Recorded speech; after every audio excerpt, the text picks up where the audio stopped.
what you're wearing. So what? It's really funny what you're wearing because I'm wearing a like parody of that same. It's like same font and everything. It Um, is. yeah, Do you like Descendants or I do. Yeah. okay? Have you ever seen them live? No, unfortunately, like that's like the one downside. Is, like I feel like their tours are never like big, like or like long kind of thing. So No. like every time they go on tour, it's either nowhere near me or like a good example of this last year, I was in Maryland when they hit New York, where I was living at the time, technically. Hmm. And then when I was in New York again to start packing up to move to my new place, they were then in like the Norfolk area. But I was like, all right, cool. I guess I'll just miss that one too. So I was like, oh God. Son of a Because bitch. like I have family down there, so I know that like if I had been in Yeah. Maryland, I could have just driven down, but like, hey, can I crash on your couch? And Yeah. then seen it, and then gone back home. But instead, I was like packing all my stuff. So Well, I went 2 years ago. It was maybe a year and a half ago. I don't remember the exact timeline. Uh, it was Descendants and it was supposed to be Circle Jerks. But then I guess the lead singer like strained his throat or something like that or was sick, so he ended up having to like Circle Jerks bailed out. So it was just the opener and Descendants and that's it. It was still an awesome show, but I'm sure. Yeah, I was gonna say, I'm sure like any show at this point, I think with like a major name, unless they've like really given up.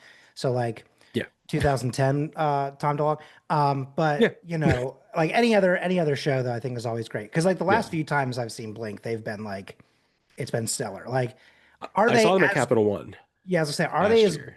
good of singers as they used to be? No, but like that doesn't really matter to me. I think it's like live, it's more about the energy and like just the people around you and putting They on the still bring show. it. Yeah, They exactly. still bring it. So it's really it was I think last year was it last year? It's last year or year before. I don't remember. Hmm. Like I said, time is a funny thing. It Yeah. was them and Pierce the Veil, and that's it. Mhm. But it was still a hell of a show. Yeah, So I speak, saw them 2 years ago. yeah, And I all of a sudden cannot remember a single person that opened for them because it was definitely like one of those things where on that first leg of their tour, it was like every like 5 or 6 cities, it would be like a different band kind of thing, like or different yeah, bands rather.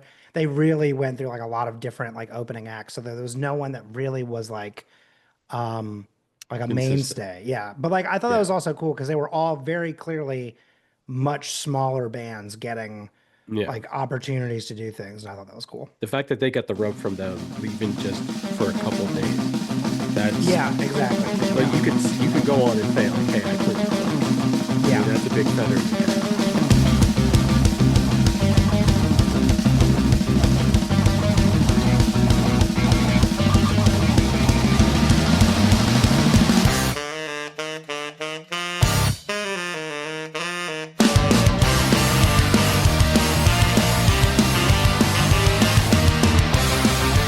And welcome back to First, Last, and Best.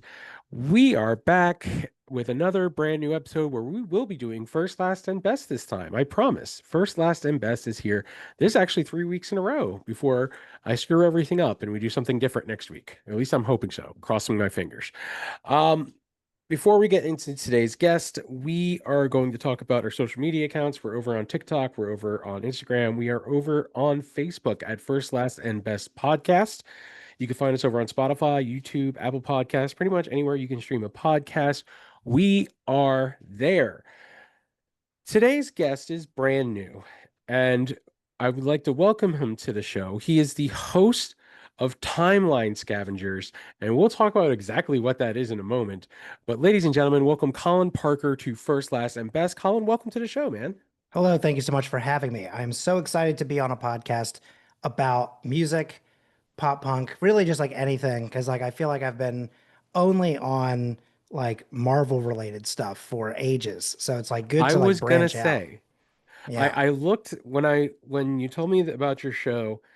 I went back and started listening to it, and I had to start at the beginning because the show has a very, I would have to say, interesting, slightly confusing at times, uh, premise.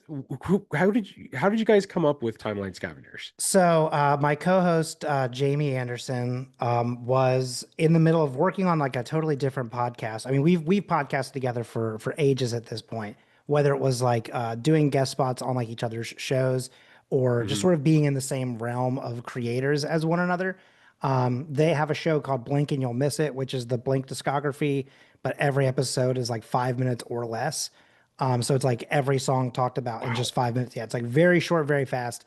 And typically, whenever I would guest on that, we would talk for 20 minutes. And so, like, they would have to find a way to condense that, which was kind of, not a task that I feel envious of them for.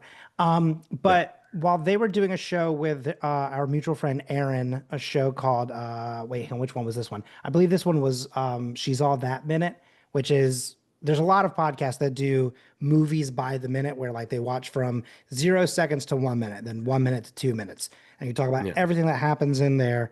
And sometimes that means you're cutting a sentence off in the middle or something like that. But it's like a very interesting premise because if it's like 120 minutes, that's 120 episodes, and then you're done.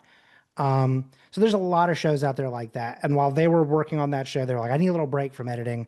So I'm working through a Excel spreadsheet that is the MCU timeline in chronological order.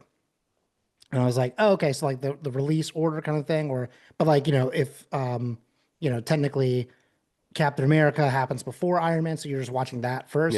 Yeah. And Jamie was like, no, it's crazier. Sent me the spreadsheet, and it is literally you go from movie to movie and TV show to TV show, and you watch like all of the time that fits, like whether it's scene by scene or like for television, we do day by day because television has so much larger of a scope of time. Yeah. But basically, it's like, for example, episode one is the dawn of time, which happens in Thor 2. Then the Yeah. next thing that they talk about in Marvel cinematic, like chronological order, meaning specifically like on an actual timeline, is like 50,000 BCE in Black Panther, and then it's Thor 1, and then it's Thor again, and then it's a scene in Agents of Shield with the Mayans in like 400 BCE, Yeah. and then it's the Eternals. So it's like it really goes through the timeline. So we worked our way from the dawn of time through World War I, through the 50s, the 70s, because at the time the 60s was not a thing. That sounds weird to say, right? But the Fantastic Yeah. Four hadn't happened yet. So Marvel had fully skipped over the 60s entirely in television and in movies. They really made a point to avoid that time frame. And I think it was always because the first family would have been there. Yeah. But yeah, so like now we're in the middle of the 90s, and we're like, I would say about halfway through Captain Marvel, which is like all of 1995, basically. Yeah. And then I believe Iron Man, like scenes in Iron Man, I believe are what comes next. There might be something in the Yeah. Eternals in between there, but yeah. So how do you make that work with the multiverse? I mean, or is it doesn't matter about which Earth you're on, it's all just a matter of the timeline. It is that.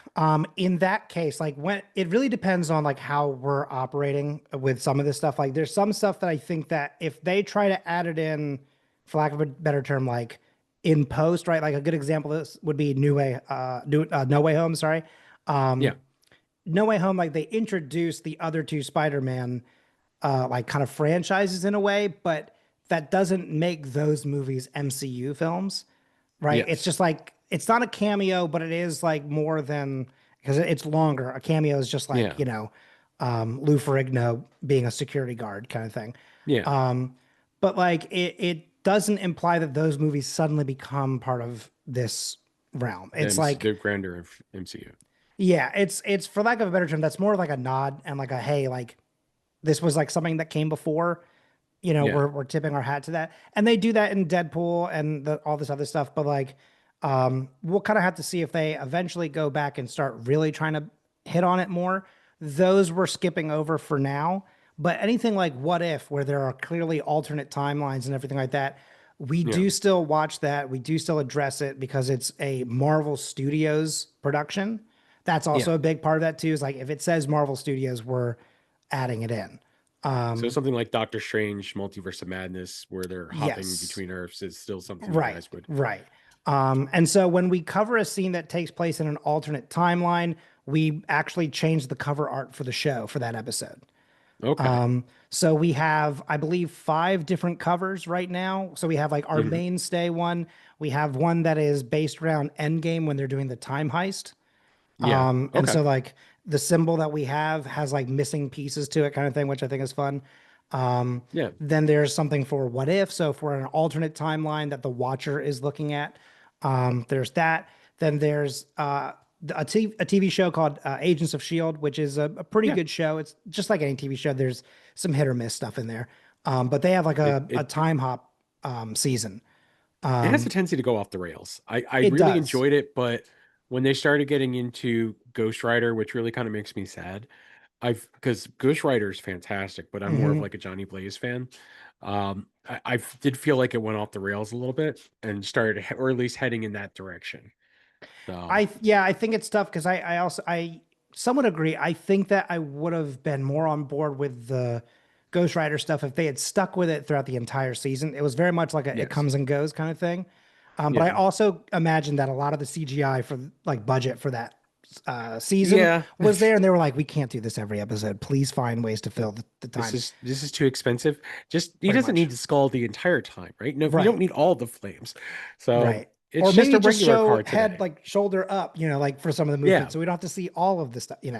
Yeah, but like exactly. I really enjoyed that show. We learned some interesting lessons from this series about like how we operate the show. Originally Yeah, we were doing scene by scene for everything.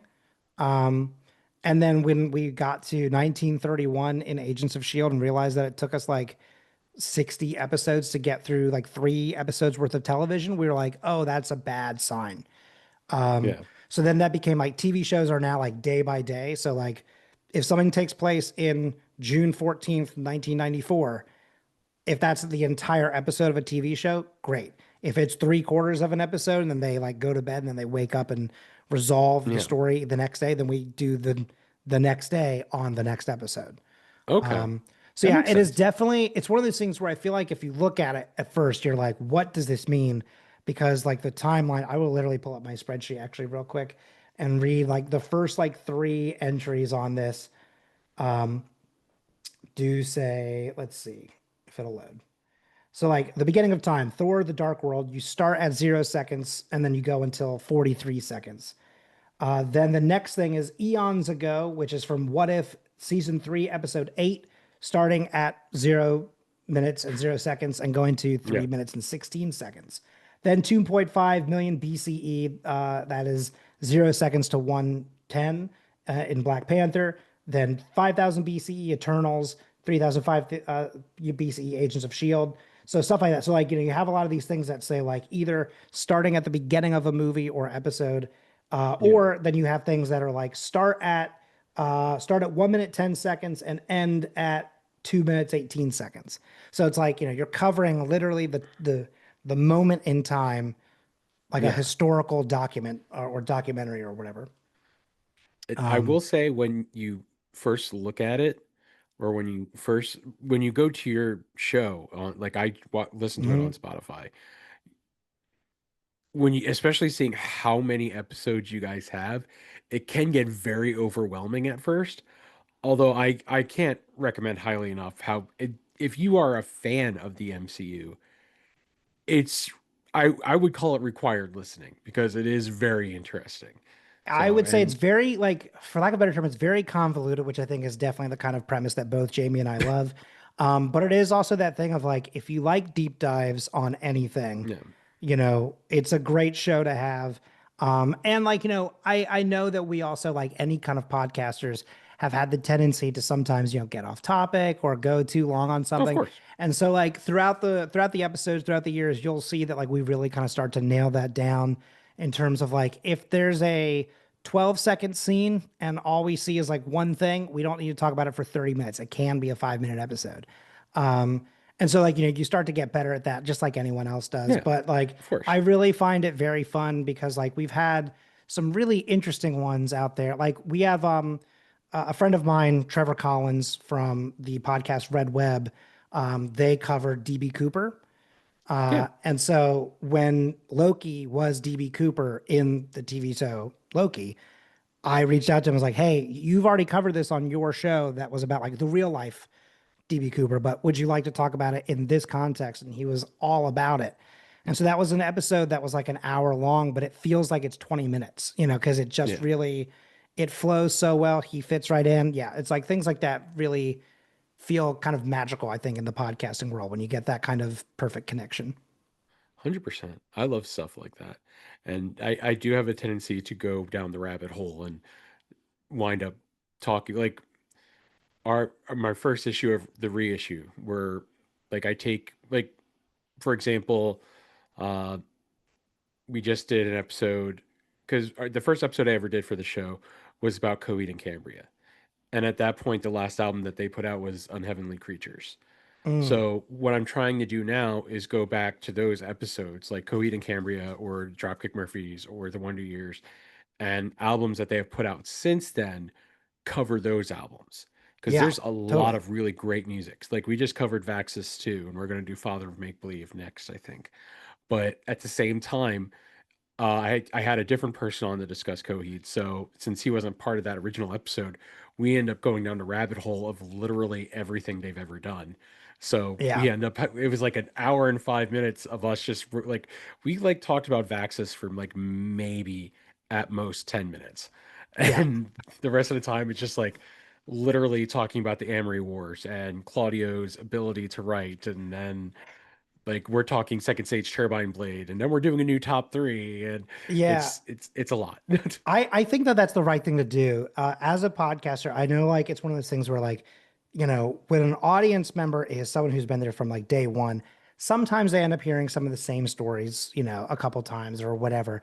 But like you never know when it's going to be someone's first episode tuning in. That's true. And so like, especially if it's because you have like a guest on that is then bringing their audience to a space, sometimes it's their first time hearing your thoughts. And I don't think that like we give ourselves enough grace to say like, hey, like maybe I've repeated this, or also sometimes I just forget I've said the thing like 5 years ago. Yeah, Like I know that probably any podcast I've ever been on that's let me talk about Blink 182 for more than 5 seconds, I'll tell you that like Enema of the State is like my favorite album of all time and was like one of the most formidable things of my life.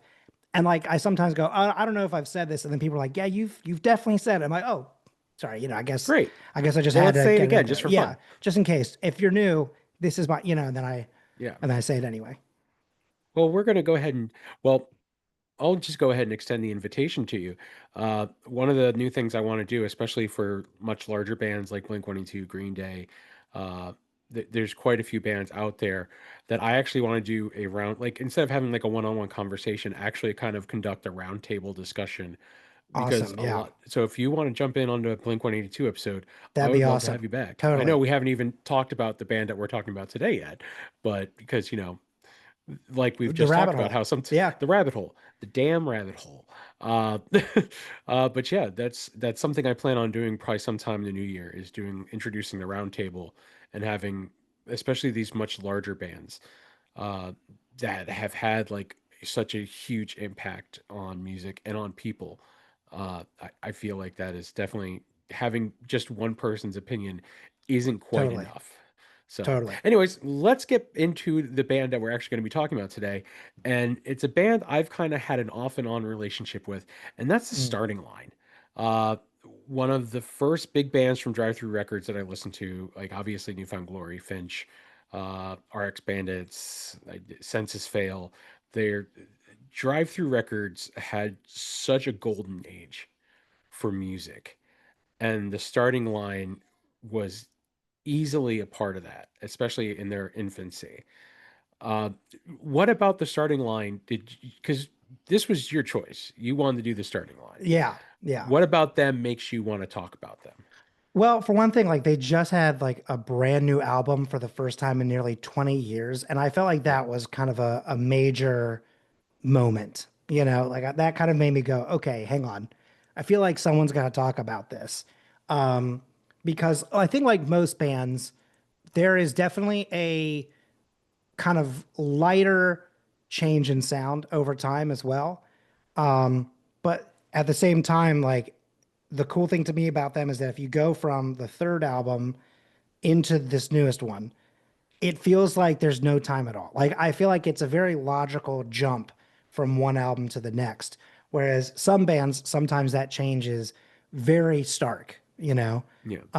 And so I really like the fact that like, you know, they were gone for like nearly 20 years and then they came back and it wasn't like a like I love Green Day, but like I have a problem with the fact that sometimes they're like, well, we really got to hit this one thing that like everyone seemed to love. Yeah, and like Yeah. I feel like they try to go for like the formula stuff, and it's like you don't have to do that. I promise you don't. But like this was not necessarily like a thing where I felt like they felt pigeonholed. I felt like this was like a no, this is like this is our sound, and so Yeah.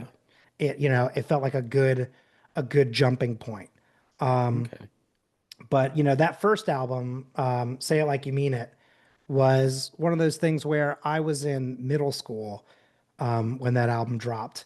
But like most kids, I had, you know, whether it's an older sibling or an older cousin, in my case, it was an older cousin who basically was always like that, hey, this is who you should be listening to. Like, if you like Yeah. this, if you like that, let me give you this album. And this was like one of the things where that album was dropped onto my iPod. That also dates me pretty heavily, right? You know, with a little click, like as you like Oh spin no, it. I had this Oh CD. yeah. Oh no, I think I had the CD eventually. I think it was like a I dropped by his house and he was like, "Hey, let me." This was ripped and then you know put on, Yeah. but it's like you know I for sure have "Say It Like You Mean It" on a vinyl and on an album, like Oh, on a nice. CD. The vinyl, like most of my vinyls, has like never come out of the case. It's like it's just there to be like, I have this. It looks nice, you know? But yeah, no, it's like this was such a huge album for me and one of the reasons that I think made me go, yeah, I want to be in a band someday. Yeah. Yeah. So like I Oh, really that nice. first album was such a huge sound for me, I feel like. All right. So we'll get a little more of a deep dive into Say It Like You Mean It in a minute. I just want to say full disclosure. Hmm. Um, I really loved Say It Like You Mean It. Based on a true story was okay. Yeah, And then I was I'm with you stationed on in that. Connecticut at the time, and the starting line was coming through. They were playing at Toad's Place in New Haven. And I was like, all right, it's been a really long time since I've seen starting line. It's been a really long time since I've heard anything from them. Let me go see them play because I was super excited. And I was incredibly disappointed because everything they played was from the new album and they didn't play anything off Say It Like You Mean It. And it was at That that feels point so that shocking. it was I ended up enjoying one of the openers more than I liked the starting line. And that's actually the day when I fell in love with 4 Years Strong because they Oh were opening wow. for them. That was That's a still when they had cool. Josh Leifert. They just released Rise or Die Trying. And that was such an incredible moment listening to them and seeing them live. But I digress. It was at that point that I kind of gave up on the starting line just because I felt like so slighted. And I was like, they sound Hmm. nothing like they used to, this, that, and the other. And then over the last several years, I've really enjoyed, and I've said this multiple times about many bands, is that I enjoy the evolution of sound, like from when a band started to where they are now. So when you said you wanted to talk about the starting line, I was like, oh, the starting line. I hated how they changed. And then I was like, you know what? No, I can't do that. I at least need to give it an earnest try. So let's give it an earnest try. But let us start out with Say It Like You Mean It. Hmm. This was definitely because I this came out, I was in I think my sophomore year of high school when this came out, if I remember right. I don't remember the exact dates. But this was one of those albums because my friend Joey, who was my musical guru back in high school, he's the one who introduced me to a lot of the bands that I talk about this like to this day. And he was one of the this was one of the bands he introduced me to, like finding like a lot of those drive through records bands. Say It Like You Mean It was like one of those albums that I was like listen to like beginning to end, no matter what. Yep. So, but yeah, man, this was such a great album. It really is. Like I have This no is complaints about it at all. this is one of those albums like I think that there's a difference between like a perfect album and a no skips album. I know it sounds like kind of strange. I think no skips can be perfect, but I think there can be perfect albums that you skip tracks on, Yeah. where it's like, yeah, there was like one song that wasn't for me, but like it's just such a great whatever. But like I feel like Say It Like You Mean It is like I want to start it from Up and Go, and I want to go all the way through this ride. Like I don't want to. I mean, like I can jump around if I need to, but like Yeah. I don't want to miss any of the songs in there. Yeah. Like if I'm gonna sit there and do stuff. Yes. 100%. I I will skip around on this one because there's some that I'm just like, okay, I don't need to hear this right now. But it is easily, you can easily like just set it on and just let it run the entire time. Then all of a sudden it's the end of this ride and you're like, wait a second, it's over already? Exactly. All right, Yeah. well, I guess I'll start it again. So it is definitely one of those albums. And honestly, one of like the standards that Drive Through had. So I don't know if there's too much more you can say about it, which is kind of sad because I just a little hint for later. This is what I consider their best album and their best work. Um, just a little hint for what's coming later when we get to best versus, you know, but that's neither here nor there. So I don't know. It's just like I will tell you I did give every single album they put out an earnest try Yeah. and did my best. So I mean, let's since we'll talk about it a little bit more when we get the best because I will bring it up again. Let's kind of Totally. just skip forward because it has been 18 years. Yep. 2007 is when Decisions came out. It has been 18 years since they put out a new album. And Eternal Youth came out about, I want to say 3, 4 weeks ago, if I remember right. Yeah. And It's at the end of September. I was shocked with the sound of Kenny's voice. Yeah. Like it sounds deeper and different. And in all honesty, it works. I thought it was like I said, I didn't want to be too much of a hypocrite where I can say, oh, I like when bands evolve and their sound Sure. progresses. And then, for starting line, be like, no, pop punk only. None of this progressing crap. Go back to four chords and verse, chorus, bridge, chorus, end. Yeah. Please. So I did want to give Eternal Youth a chance, and honestly, I really enjoyed it. It was Yeah. good. I do like the progression of their music and how it sounds now, and especially Kenny's voice. It has changed very much from the more of like higher tone of when they put out uh, based on a true story and Say It Like You Mean It, Right. to what he's doing now. I had a hard time believing it was the same person. I looked in like three different places just to make sure it was the same guy, Yeah. and it was. I was stunned, man. I think it's also a smart choice because of the fact that like, again, talking about like bands that like, I love and appreciate and do things still in a way that I love, but it's also like we have to make certain concessions, right? Which is that like I love Blink-182 so much, but they keep writing songs in the keys that I think are now too high for them to sing, Yeah, at least live. But then like that's kind of what I think happened with Starting Line, right? Which is that like yeah, that first album, he was in high school. You know what I mean? Like yeah, he was a young blood out there, and then like now, he's like, 40 basically, like it's like, you have to kind of recognize the fact that like your voice has naturally deepened and kind of fallen down a little bit. You've matured. But yeah. like he still sounds like really good. I And think his voice is better. yeah, I think part of it is just like recognizing that change. I also feel like I can't confirm this, but like there's a part of me that wants to think that he had to have had some sort of like voice lessons type of situation, Yes. because like I remember like Matt Skiba had done some vocal lessons kind of stuff after his vocal surgery. Yeah. And I remember when he came back, I was like, okay, listen, I liked old Skiba, but this does sound really good. Like, His. because he had some strength, like he had some real kind of Yeah. power in there. And I kind of feel like that's what he sounds like, Kenny sounds like. Because I feel like Yeah. there is some like real, like when I say strength, right? Like I mean that he's doing it without pushing. You know what I mean? Like, because there's so many people Yeah. that really try to kind of get that sound, but they are so harsh and they're wrecking their vocal cords. Oh yeah. And there's not a single moment in this album where I go, oh yikes, that feels like that kind of hurt, you know? Yeah. Um, yeah, it just I mean, it he's feels finding like his he range and he's finding his tone it feel really yeah, it well. feels like I mean like literally both like in terms of writing and vocally, he has like found his voice and it Yeah. really just sits so well. Um but then also like, you know, again like in terms of like the sound progressing too, like I totally get that we're moving a little bit past like that four chord stuff, you know. But I also think that like that's one of the reasons why I kind of like older pop punk bands that have had their sound change over time, right? Yeah. Like I sometimes look at the Descendants in the same way.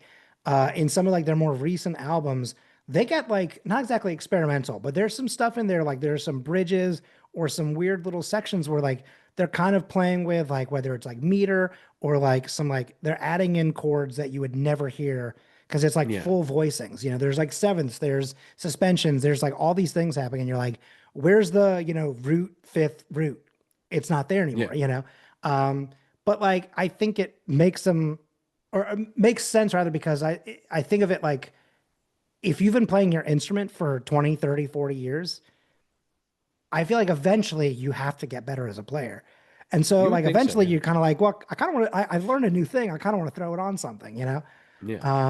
And I think that that's kind of what this feels like because they would just tour with the same three albums, you know, off and on again for, you know, the last like almost 2 decades, being like, yeah, you know, we haven't gone on tour for a while, so we'll go on tour and we'll just use the same three albums worth of stuff. Yeah. And then now they're like, oh, actually, we have new stuff and Yeah. it's good. Honestly, this album does, if they like trample through Virginia again, I do kind of want to see them. Just Yeah. because it would be an interesting, just it would interest me to see them and how I saw them in 2007 versus how I see them now. And like hopefully they play, like obviously it'd be difficult to play things from Say It Like You Mean It. It's almost like with Adam Lazar and Taking Back Sunday. I Hmm. mean, he cannot hit those high notes anymore. And it pains me how much he tries. Yeah. Yeah. Because I like if they were to take it down a key or something and actually just let his voice almost rest a little bit, I think a I think lot of Taking bands Back need to start Sunday would learning be, that, you know? yes. I totally get too, like it's tough, it's like a tough habit too, right? Like, you know, if you write a song and you've played it for 30 years, there's got to be a little bit of muscle memory in there that's like, oh, I'm used to. But if that's the case, Yeah. like, you know, especially if you're a large band that's got techs, have them hand you a bass or a guitar that's like technically drop down a full step and just play it in the Yeah. same key, in the same key. I'm putting that in air quotes, you know. You Um, literally have like techs who will do that for you. yeah, Just exactly. have them drop it down a step and let's not let Adam Lazar blow out his vocal cords because it Totally. honestly feels like he's going to one of these days. One of these days, literally, his vocal cords will come flying out of his mouth because they are just disintegrated into nothing. So, It's a thing that I also feel like very passionate about. I back in the day, I've been in like a number of bands, um, and you know they never really went anywhere. They were always like local, you know, yeah, not like not one hit wonders necessarily, but we definitely were like we had like a few songs that everybody knew, and like that was kind of it. But like the big thing for me is that like I was the lead singer in these bands and I don't have the kind of range that I used to. And that's not necessarily because of these same issues that these, you know, these guys are having, which is just like old age. It's more of I thought I was taking very good care of my voice, but then one time had bronchitis and didn't know it. And so oops, I was doing shows and like really kind of at the end of shows being like, all right, I got to go on vocal rest for the next 24 hours because like it's really feeling bad. And I got vocal scarring. And oh damn, um, it like I was luckily like at an age where it could heal over. I'm going to put that in air quotes because like it never gets to be 100% again. But like yeah, some of the scarring can go down, can go away. But like I can definitely feel it. Like when I go to sing these days, like I can feel where the strain of like a vocal cord that is not strong enough anymore. You know, like it yeah, doesn't have that grit. And there's like you can probably hear it even in my talking voice. There's a little bit of a natural rasp in my voice now. from the roughness of like what I, Yeah. went through. And so it's like anytime I hear someone like screaming to hit a note, and not like It in a hurts. screamo band way, like in a way where it's like I'm just trying to hit this note, and like Yeah. it's like watching America's Funniest Home Videos, and you see a guy get kicked in the nuts. I don't know if I'm allowed to say that, but you're getting kicked in the the family jewels, and you're like, ooh, you kind of feel that Yeah. somehow, like even though it's not you. I feel that like when I hear someone straining, I'm kind of like, ugh, like I Yeah. naturally, like my throat then starts to feel funny. That it makes you flinch. Yeah, And totally. and just so we're all on the same page here, you can say whatever you fucking want. So, um, Cool, cool, cool. I'm Good. not monetized. I have no. Well, no, actually, I take that back. W is a sponsor now of the show, which is weird. But that's neither here nor there. I should probably do some ad reads for them eventually. I don't know. Definitely. I Yeah. guess I'm. Yeah, I guess I'm Ad one of reads are those fun. guys now. Yeah, like W, go energy drinks. Yay! I don't drink them, but if that's your thing, W Energy. I don't know. Fuck it. I don't care. First, last, and best podcast. Use that code and you get 10% off or something. There you go. I'm not very good at this. I'm really not. I'm not monetized. I really don't want to make money. This is all a fucking hobby for me. So it's just why I get to swear all I want. So hooray for that, I guess. Um, so moving off of Eternal Youth, because it really is a great album. Yeah, And honestly, it made me want to go back. So like especially today, I listened to Say It Like You Mean It. I listened to Eternal Youth. I went back to Based on a True Story. And then I started listening to Decisions. And I don't know, maybe it just I'm scarred from that show. I just don't want to listen to it. that's I funny have a because hard like time getting through that. I don't think that their songs would end up in the top three, unfortunately, from Yeah. Direction, the 2007 one. Is it But like Direction? Why did I think it was there's Decision? no, you're good. You're good. There are two songs in there that are like probably like It is honorable Direction. mention songs for me.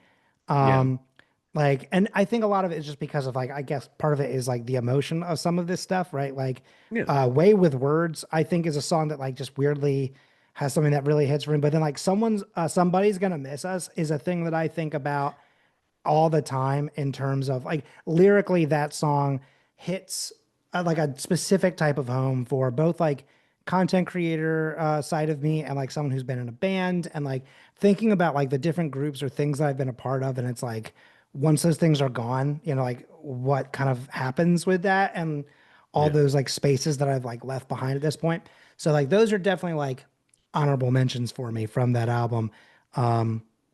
And but yeah, like it is such a weird jump. But like what's funny is that like I don't know if you so like I based on what you're saying, it sounds like Direction would be below Based on a True Story for you.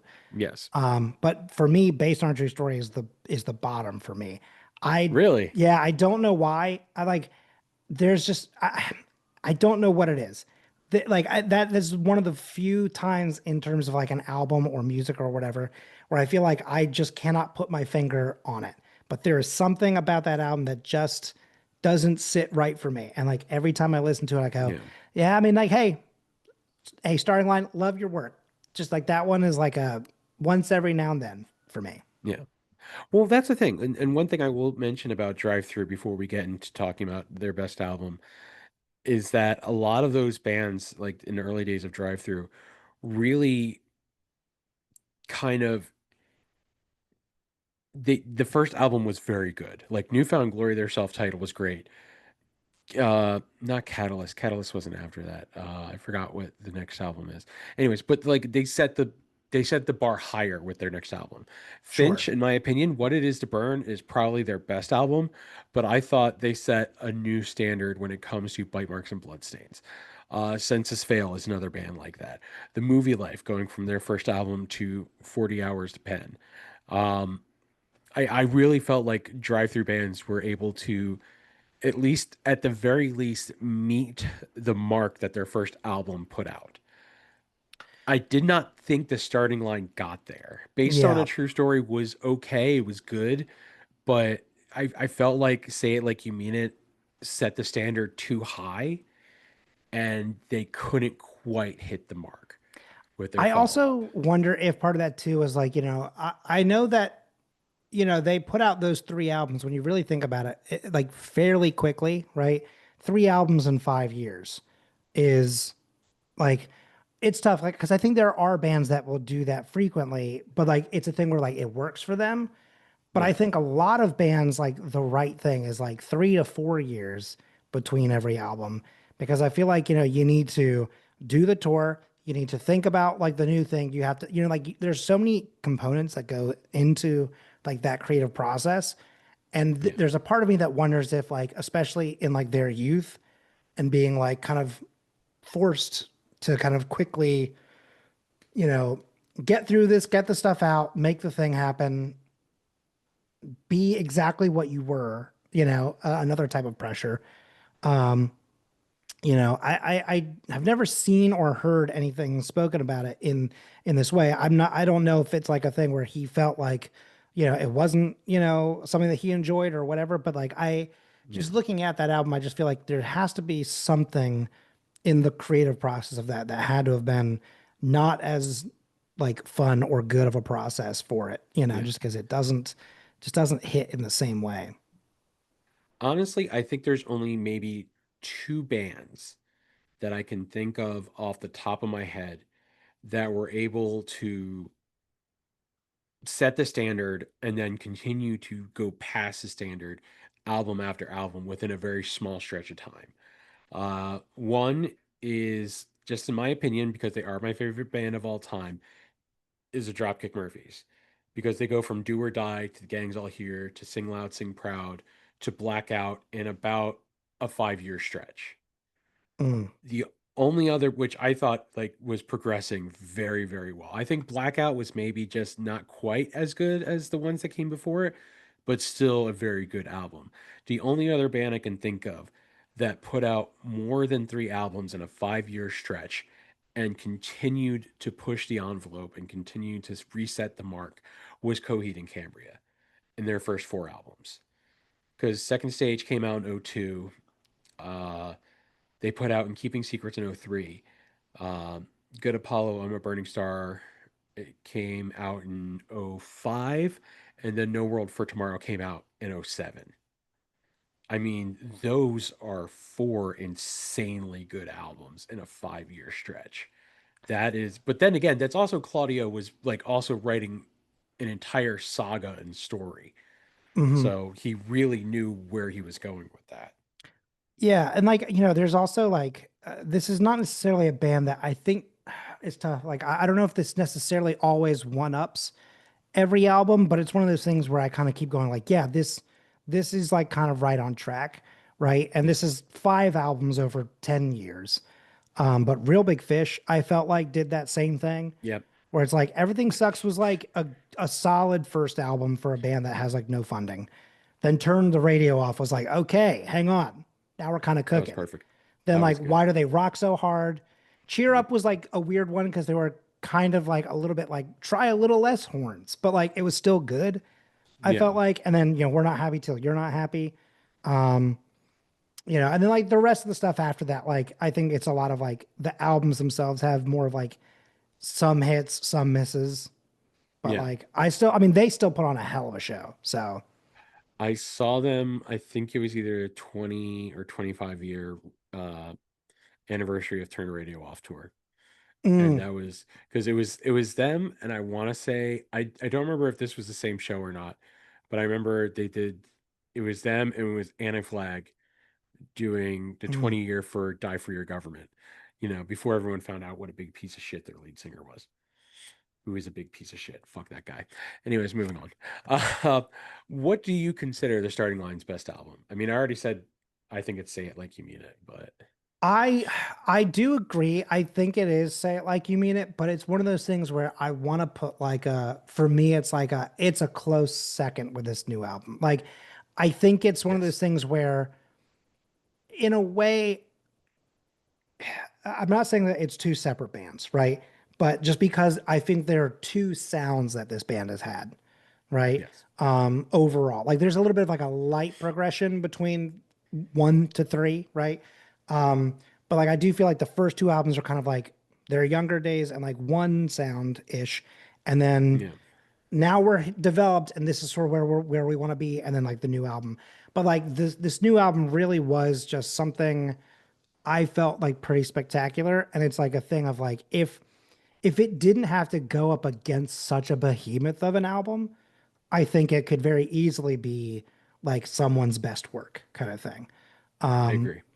And I think for sure, I'm not saying that they, I don't want to speak for anyone, but like, I wouldn't say that anyone would ever go, like, I'm not proud of my younger work. But I think if you take that amount of time between albums to then say, I think we have something to say, like, now, and like, we really want to do this thing, there's no way that this isn't like something that they're not like immensely proud of. Oh, very true. And I feel like that has to also be a huge component behind like the reasoning and like the emotional side of what makes this album feel so special to me. But yeah, I mean, like, I knew we were in for a treat when they just put out, Sense of Humor as the like single. When that Hmm. first single dropped, I went, yeah, dude, okay, we're back. We're definitely very back. Well, when we first started talking about doing this episode, I was like, all right, well, let me go because you had told me that they were putting out a new album, and I was like, all right, let me go. New album wasn't out yet, but they did release Sense of Humor. And I was like, all right, let me put it on, prepare for it. I pressed play and I was like, is this the same band? Like That opening riff musically, is it's fun. yeah, it is. Yeah. But like Kenny started singing, I'm like, they had to have changed lead singers. This can't be the same guy. And then I looked and I was like, no, same guy. And then I listened to it quite a few times and I was like, okay, maybe this is something special. And when I started listening to Eternal Youth, and I have to say this is a very close second, but Yeah. it does feel like it. I will agree with you, but I will actually go a little bit further and say it kind of does feel like two different bands. From Say It Like You Mean It to this album, it Yeah. does feel like I'm listening to someone completely new. It's not necessarily the starting line anymore. It is in name at least, but these Yeah. guys have like taken the time and truly wrote and created something that is very, very good. Like Yeah. I I wonder if we'd can't had recommend this more. album enough to people.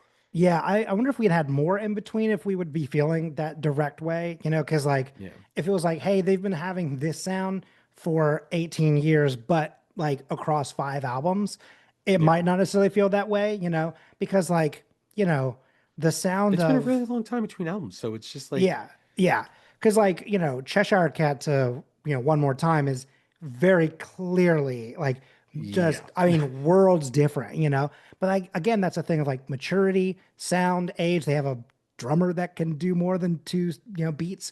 Yeah. So it's like, there's a lot of things that like kind of change and, operate at like as a musician from like very fundamental aspects. But like Yeah. yeah, like this is such a close second, and I think that this and the first, like basically the first and last album are going to be the Yeah. two that I kind of have on repeat still They're in my great life for a bookends very for long their time. career. Yeah, I totally. really hope they put out another album after Me this, too. or if they have more to say, I would love to hear it. Same. Because listening to Eternal Youth, I won't say actually I will say it. Um, it's almost like you've moved out of a house a long time ago. It's not somewhere you've been in a really long time, but you go back and you still have some memories and everything seems different, but at the same time, there is that familiarity there.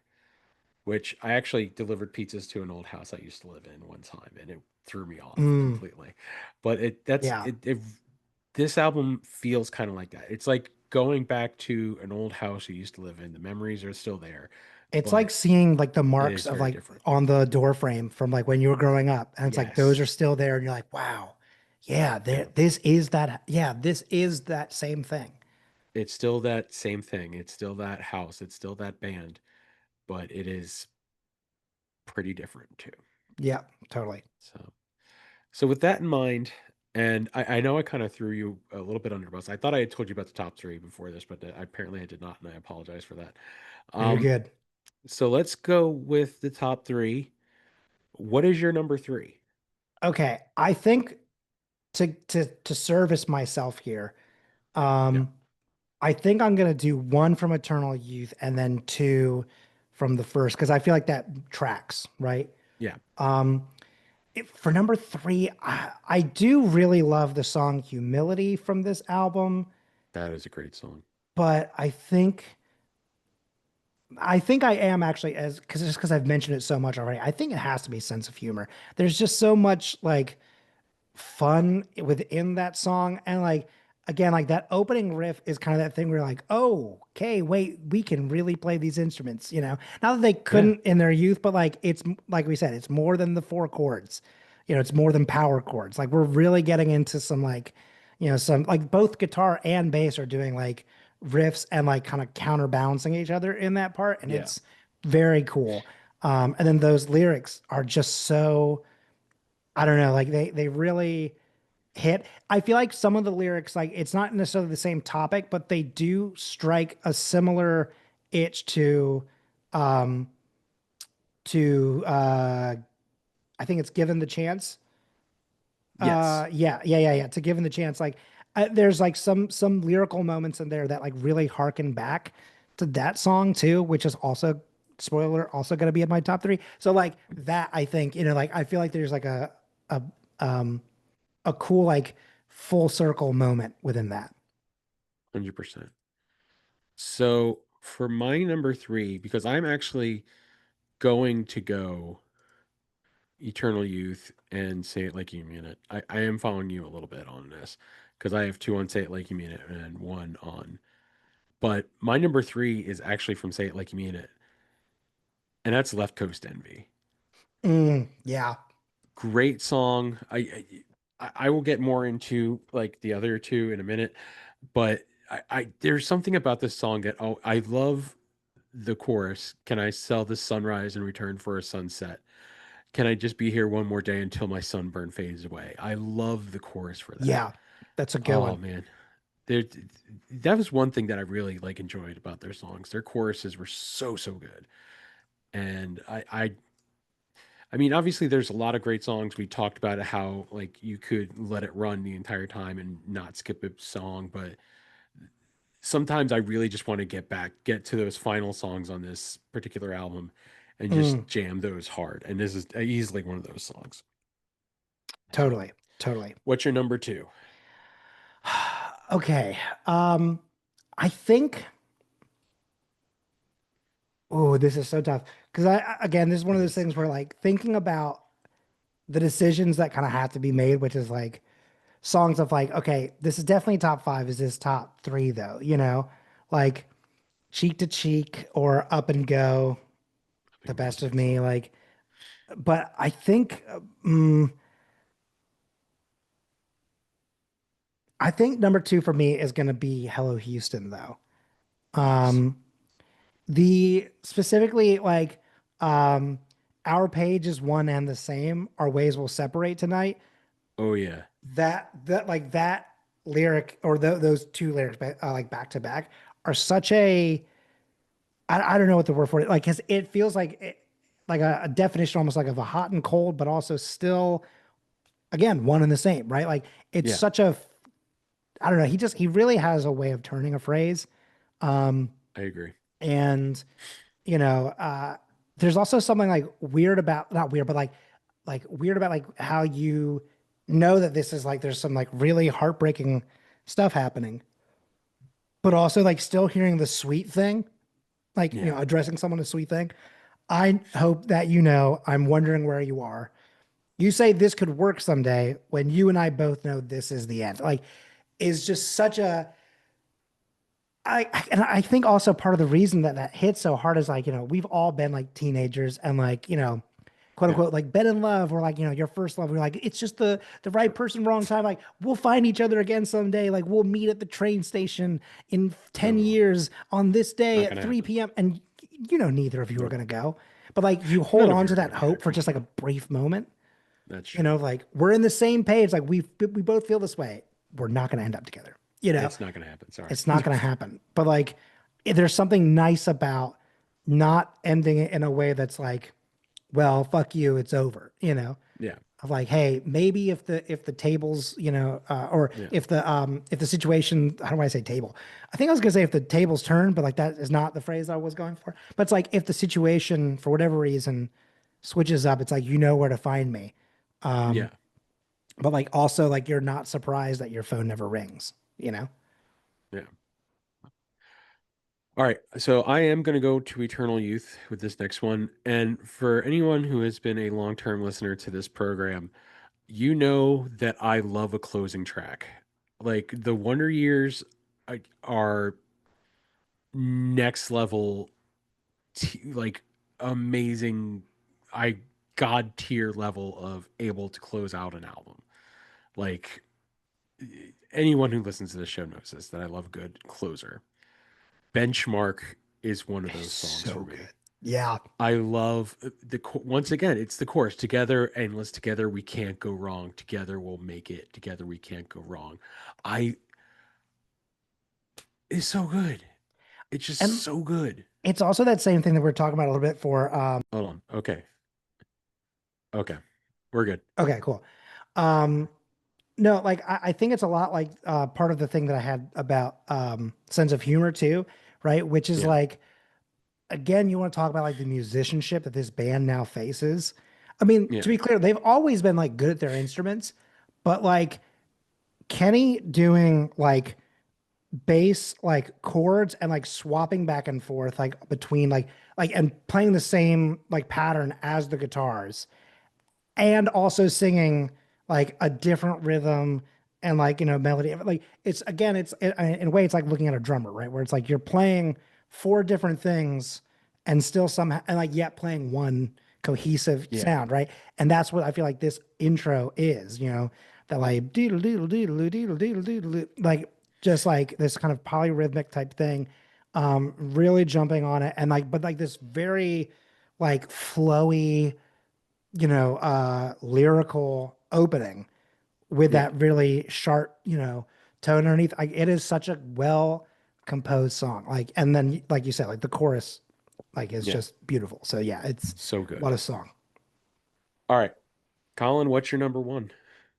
My number one is given the chance. Like I think Best of Me is the one that like everyone knows, I think, right? Yeah, of course. Um, That was their first big single. So right. And like Up that and a and kind of like Go. say anything music video esque thing that Right, they did. Yeah. right.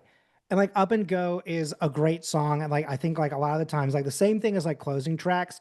I think that every album desperately needs like a good opening track. Because the amount of Yes. times where albums have, I think, really suffered from not having something that grasped you immediately, and I think Up and Go does that. But given the chance, um, I don't know if you feel the same way necessarily about this as like someone who's like been in a band kind of thing.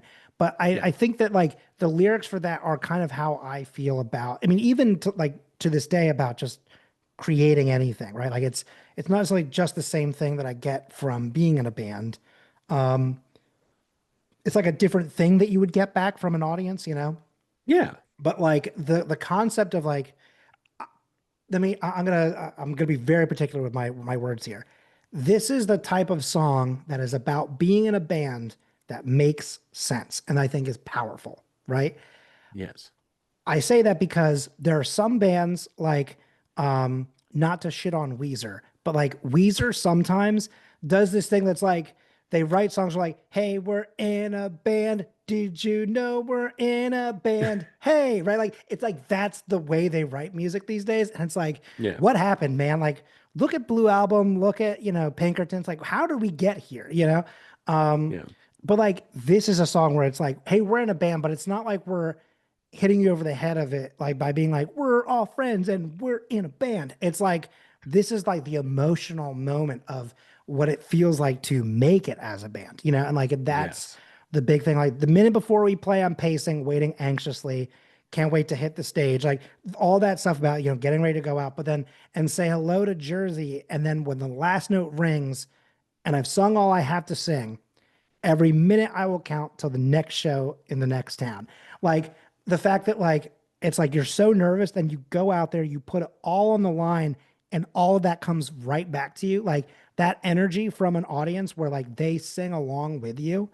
and like they Yeah. know who you are. They're screaming. They're just going like, it's like, what can I say that can't explain all this time?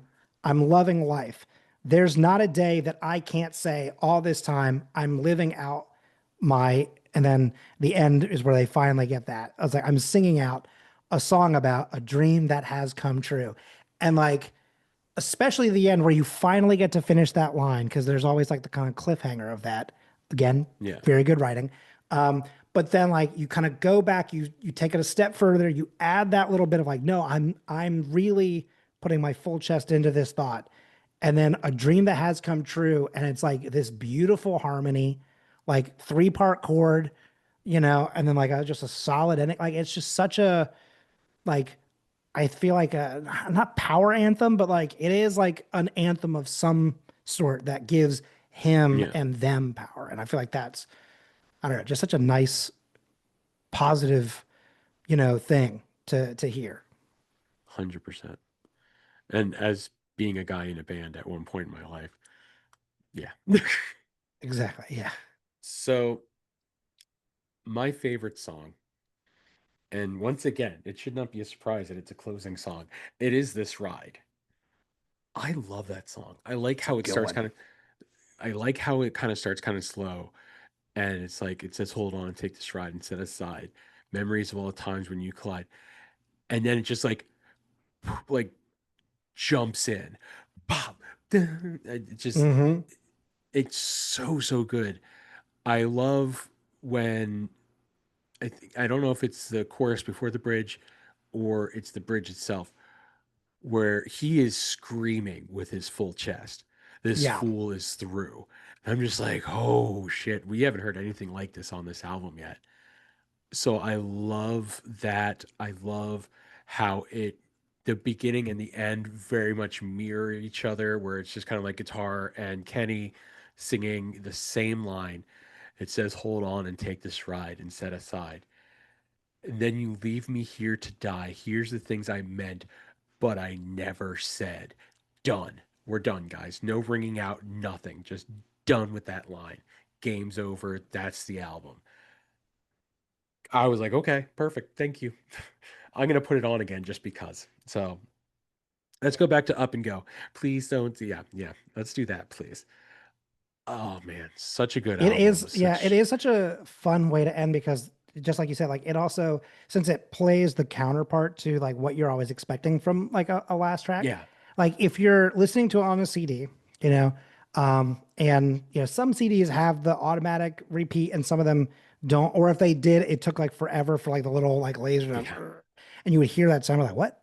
You're like, yeah, wait, that can't be like, but like when you're playing something and then it just comes to a full stop, you're like, oh, and then you're kind of sitting in the silence. But same thing now, like having like, your phone or whatever and just having it on repeat. Like when you're kind of like, we said it earlier, when you're like, I'm back at Up and Go. Like it just feels so shocking, both because of like the way that it ends, yeah, but also the fact that like I feel like it's going to sound weird to say that like 47 minutes feels long for a punk album. But like, because it kind of really is. Like, I feel like not yeah. a lot of, especially like pop punk and punk, I feel like are usually like two to Two to two three and a half minutes minutes, and that's a long max, song. but like yeah, and 3 minutes is definitely like pushing it. But like there's a lot of songs on this album, like 3.5 minutes, 4 minutes, or two songs in a row that are basically 4:20, then Yeah, 4:38, 3:40, 4:24, like 3:50. Like they've got some long songs on this. for sure. And just be again because of like the energy, it feels so much shorter. So then when you're back at it, you're kind of like, oh, I'm already back here. But then you look down, you're like, oh, I've been in this for a while, actually. Yeah, it's almost been an hour. Exactly. So, so that's the episode. That is our episode on the starting line. Except I do have one more thing to ask you, and Sure. it's something new and something different we've been doing.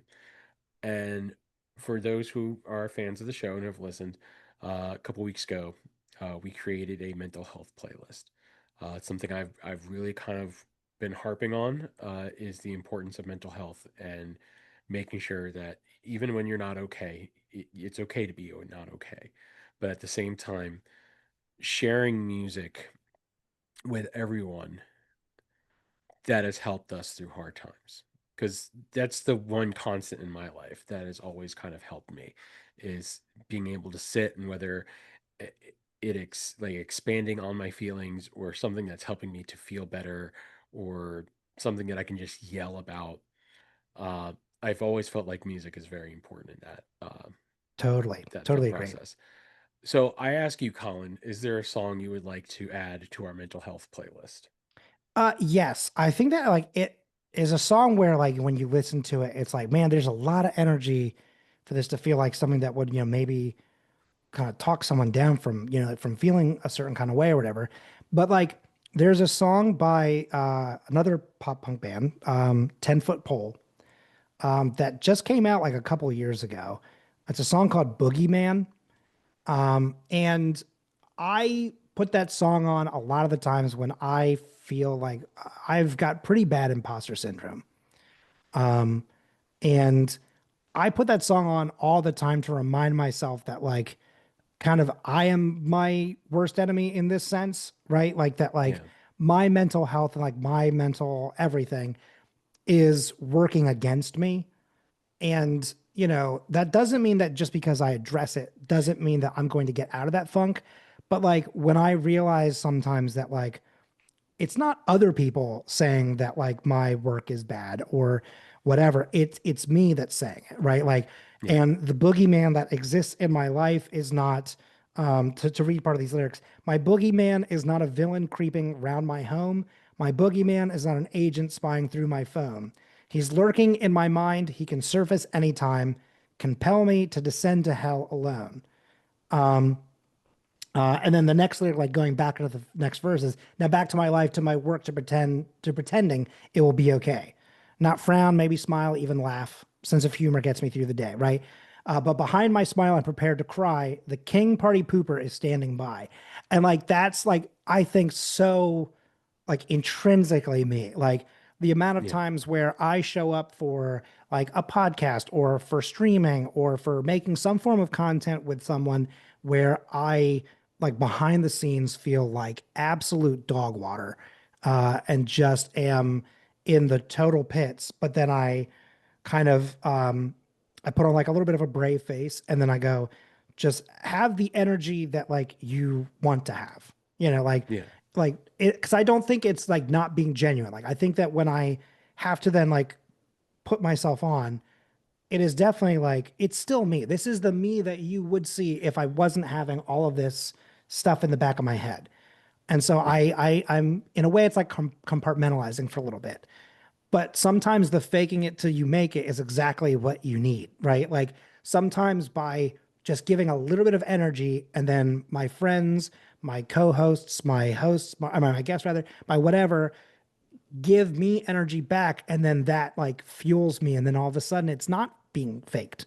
It's it's me being able to go, oh no, that is just the dark recesses of my mind telling me that I'm a imposter, but I'm actually good at what I do. This is where I like this moment, this thing that I'm doing, this is where I belong. I gotta, squash that down. I gotta put that back in the closet or under the bed or whatever where the boogeyman belongs yeah. you know? And so anytime I feel the imposter syndrome kicking in, I put that song on to remind myself that like the imposter is my brain, not me. That is fantastic. Oh my God, dude, that was so good. I can't wait to listen to that song now. It's Thank already you. on the list. I threw it on there. Yeah. It's Uh, a great song. yeah, 10 Foot Pole has like, for lack of a better term, they kind of feel like the Weird Al Yankovic of pop punk.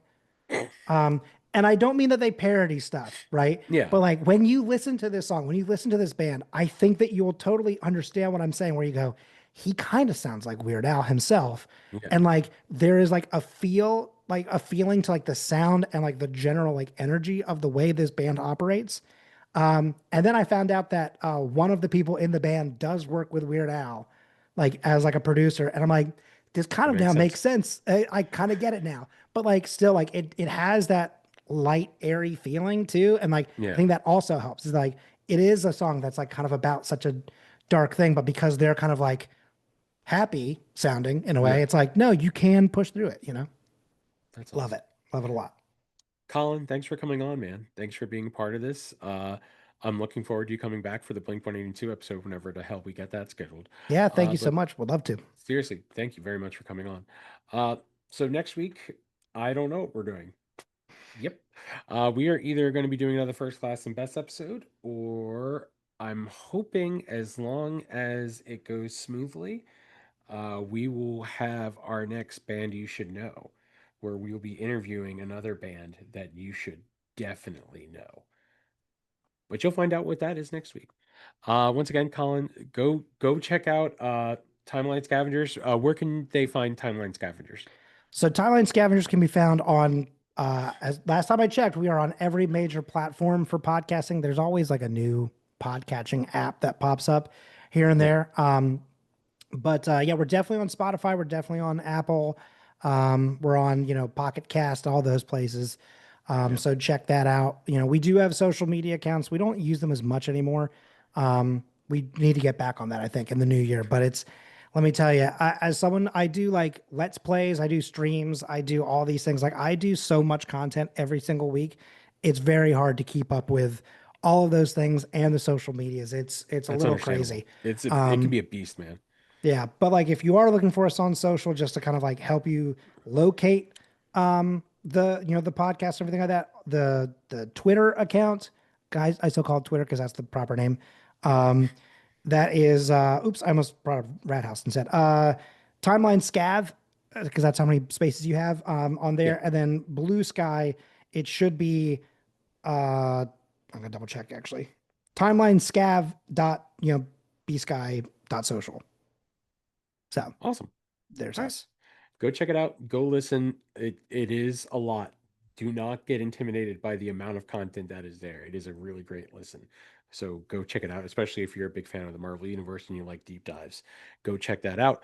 And we'll be back next week. Like I said, it's either a first, last, and best, or it is a band you should know. And trust me, if it is the band you should know, we're